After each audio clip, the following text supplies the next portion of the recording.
অনেকদিন হয়ে গেল মুরগির মাংস খাই না। দেখি বাড়ির সামনের মুরগিটা ধরার চেষ্টা করি, তারপর গিন্নিকে রান্না করে দিতে বলবো। পালিয়ে যাবি কোথায়? আজকে তোকে ধরেই ছাড়বো। তোমাকেও পড়ে গেলাম গো, ব্যথা পেলাম। হাল ছেড়ে চলবে না, আবার ধরতে হবে।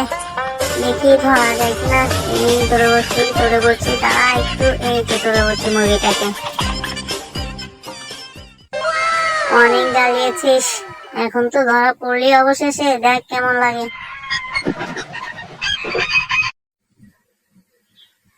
গিন্নি, মুরগিটা রান্না করে দাও, মজা করে খাবো।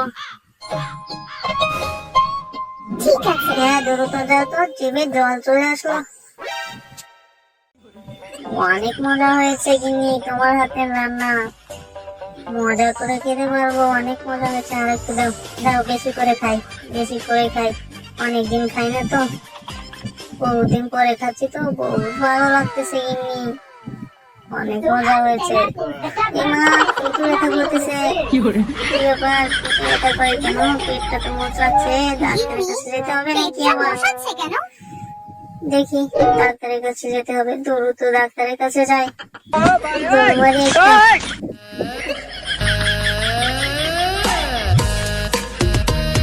ডাক্তার, আমার পেট ব্যথা করছে কেন? একটু দ্রুত দেখেন তো।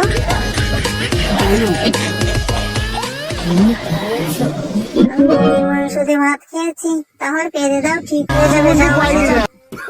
দ্রুত বাসায় যেতে হবে, ডাক্তার দ্রুত বলছে যাই, দ্রুত বাসায় যাই, না হলে তো হবে না। মাগো, এতগুলো বাচ্চা, মুরগির বাচ্চা কোথা থেকে এলো? একটু ভালো লাগতেছে। তো বন্ধুরা, ভিডিওটা ভালো লাগলে একটা সাবস্ক্রাইব করে দেয় এবং পার্ট 2 পেতে চাইলে কমেন্ট বক্সে পার্ট 2 লিখে দাও। ভালো থাকো, আল্লাহ হাফেজ।